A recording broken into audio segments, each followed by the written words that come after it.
let me talk about one more lighting pattern that we never even talked about in our first litany of lighting patterns I mentioned, which would be the butterfly, the loop, the Rembrandt, the split, and the rim lighting.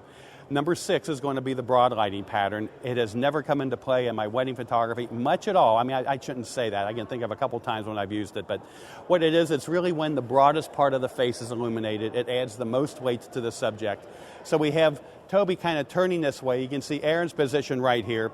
Aaron is just simply going to illuminate from Toby's ear all the way across to the other ear. This is all going to go very, very bright here. Let me take a quick image here so you can see what we're talking about. Okay, great, great, great, right there.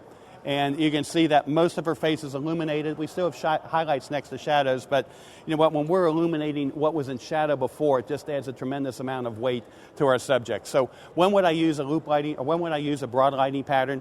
You know, sometimes it has to do with hairstyles.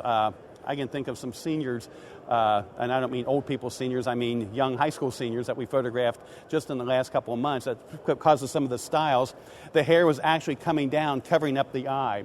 So if I would have my light coming in where it needed to be for the loop lighting pattern, that hair, the light is going to cast a shadow, the light's going to cast a shadow of the hair right onto the face, and it's not very flattering at all.